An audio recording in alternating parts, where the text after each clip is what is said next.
Bonjour à tous. Dans cette dernière capsule sur les fonctions, nous allons travailler la modélisation d'une situation à l'aide d'une fonction rationnelle ou affine. Qu'est-ce que la modélisation? Lorsqu'on étudie la relation qui existe entre deux variables, on collecte habituellement des données par expérimentation ou par observation dans une table de valeurs.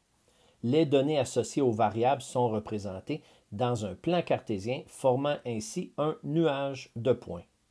Il est parfois possible de déceler une régularité dans la table de valeurs ou une tendance dans le nuage de points en traçant la droite ou la courbe la mieux ajustée à la situation.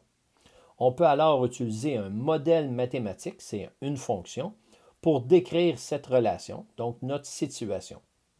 La règle de cette fonction nous permet d'estimer et de faire des prédictions sur les valeurs des variables de cette situation. Regardons le premier cas à l'aide d'une fonction rationnelle y est égal à k sur x. Exemple, on fait chauffer différentes quantités d'eau dans une casserole à feu maximal pendant 1 minute. La table de valeurs suivante nous fournit de l'information sur cette expérimentation.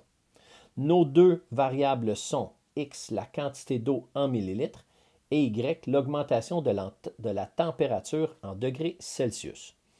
Ici, le x est la quantité d'eau, puisqu'on va refaire l'expérience avec différentes quantités et on va venir mesurer l'augmentation de la température en degrés Celsius. Donc, l'augmentation de la température en degrés Celsius dépend de la quantité d'eau qu'il y a à l'intérieur de la casserole. Alors, c'est pour ça que l'augmentation de la température en degrés Celsius est la variable dépendante, soit le y. En faisant cette expérience à 5 reprises, on s'est aperçu que pour une quantité d'eau de 100 ml, l'augmentation de température était de 39 degrés Celsius. Pour une quantité d'eau de 200 ml, l'augmentation était de 20 degrés Celsius. 300 ml, 13 degrés Celsius. 400 ml, 9,5 degrés Celsius. Et 500 ml, 8,5 degrés Celsius. Calculons maintenant le produit des valeurs, soit x fois y. Donc 100 fois 39 qui est 3900, 200 fois 20 qui est 4000, 300 fois 13 qui est 3900, 400 fois 9,5 qui est 3800, 500 fois 8,5 qui est 4250. On s'aperçoit que le produit des valeurs est sensiblement constant. Ici, c'est toujours dans les alentours de 4000. Alors, la situation peut se traduire par une fonction rationnelle de la forme y est égal à k sur x. Même si on n'a pas exactement la même valeur pour le produit des valeurs, ici, c'est sensiblement toujours la même donnée qu'on retrouve. Si on fait le graphique maintenant, on a un nuage de points dont la tendance s'apparente à une courbe se rapprochant des axes sans jamais y toucher. Regardez, on a nos différents points et on est venu placer une courbe qui est la plus ajustée à l'ensemble des points. On peut donc confirmer ici que la situation peut se traduire par une fonction rationnelle. Alors, qu'est-ce qu'on va faire? C'est qu'on va venir ici estimer la valeur du paramètre k en calculant la moyenne du produit des valeurs. Puisque le produit des valeurs ne donne pas toujours la même chose, on va faire la moyenne des 5 produits des valeurs pour estimer notre k. Donc, k est égal à 3900 plus 4000 plus 3900 plus 3800 plus 4250, le tout divisé par 5, ce qui nous donne 3970. Donc, on a trouvé la valeur de k. Je termine en disant que quand on a la table de valeurs, on peut aller tracer le nuage de points. C'est ce qu'on a fait juste ici. Et c'est par la suite qu'on est venu tracer la courbe parce que l'ensemble des points s'apparentait à une courbe qui se rapproche des axes sans jamais y toucher. Donc, à l'aide de la caractéristique numérique de la table de valeurs et du nuage de points qu'on a tracé avec la courbe la mieux ajustée, c'est pour ça qu'on a conclu à une fonction rationnelle. La règle traduisant la situation, puisqu'on a estimé le k à 3970, est donc y est égal à 3970 sur x, où x est la quantité d'eau en millilitres dans la casserole et Y, l'augmentation de la température de l'eau en degrés Celsius. Avec la règle ou la courbe dans le graphique, on peut alors faire des prédictions sur la situation, toujours en mentionnant si la tendance se maintient. Pour des points qui seraient à l'extérieur du nuage, donc ici, c'est une extrapolation. Si on est à l'extérieur du nuage, c'est une extrapolation, et si on est à l'intérieur du nuage, c'est une intrapolation.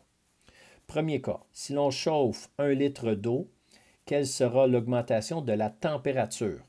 Premièrement, le volume que l'on avait était toujours en millilitres. On transforme 1 litre en millilitres, qui donne 1000 millilitres, et on remplace par la suite le X. C'est le X qui est égal à 1000. Donc, on obtient Y qui est égal à 3970 divisé par 1000, donc 3,97 degrés Celsius. Si on chauffe 1 litre d'eau, l'augmentation de la température sera donc de 3,97 degrés Celsius. Deuxième cas, si l'augmentation de la température est de 30 degrés Celsius, quelle quantité d'eau a-t-on fait chauffer? Ici, on sait que c'est le Y qui est égal à 30 degrés Celsius. Donc, on va remplacer dans la règle le Y par 30. On obtient donc 30 qui est égal à 3970 divisé par X. Et en intervertissant le 30 et le X de place, on obtient X qui est égal à 3970 divisé par 30, ce qui nous donne environ 132,3 millilitres. Si l'augmentation de la température est de 30 degrés Celsius, la quantité d'eau qu'on a fait chauffer est de 132,3 millilitres. Voilà, c'est la fin pour la modélisation d'une situation à l'aide d'une fonction rationnelle de la forme y est égal à k sur x. Voyons maintenant le deuxième cas, à l'aide d'une fonction affine, y est égal à mx plus b. Exemple, le taux du salaire minimum. Régi par la Commission des normes du travail qui en supervise l'application, le taux du salaire minimum est fixé par le gouvernement du Québec.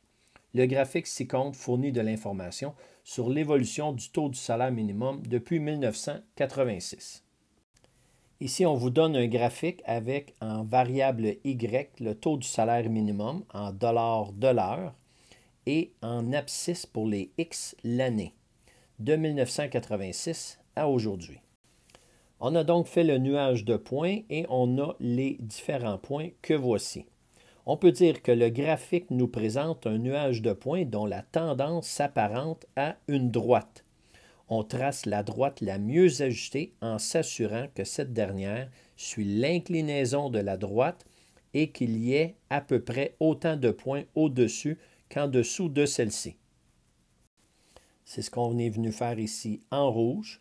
Donc, on a tracé une droite qui traduit l'ensemble du nuage de points avec environ autant de points en dessous qu'au-dessus de la droite.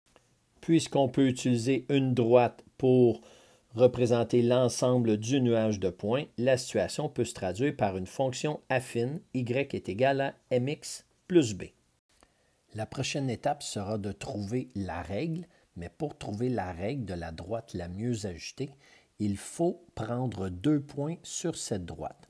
J'ai choisi le point dont les coordonnées sont 1990, 4 et le point dont les coordonnées sont 2030, 16.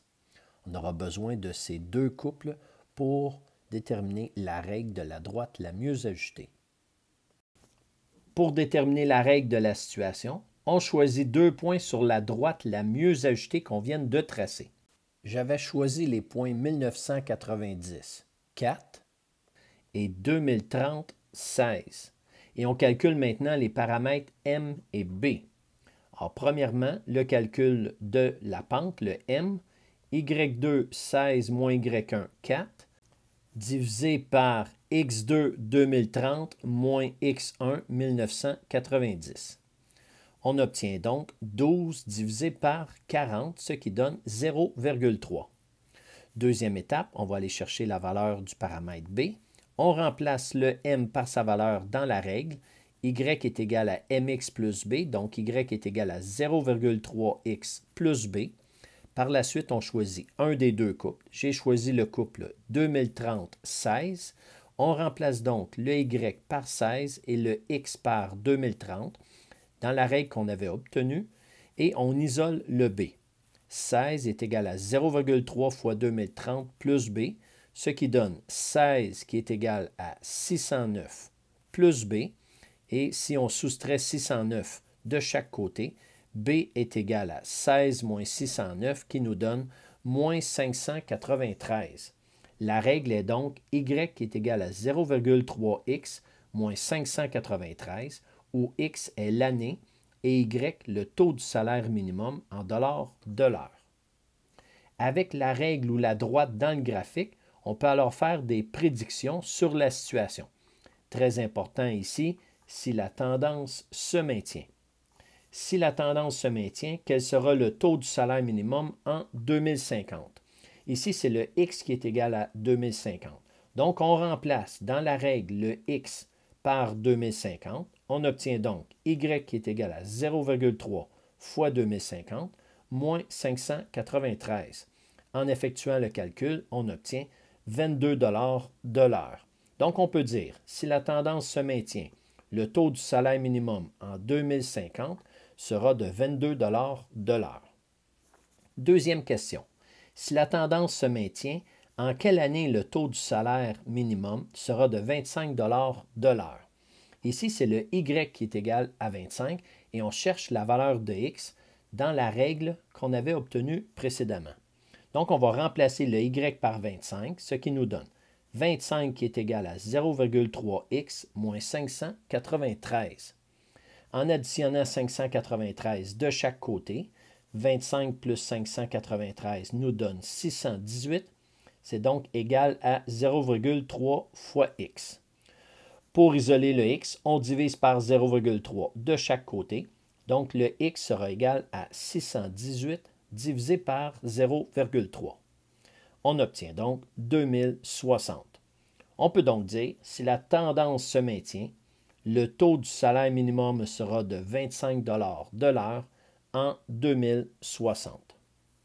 Voilà, c'est ce qui conclut cette capsule sur la modélisation à l'aide d'une fonction rationnelle ou d'une fonction affine.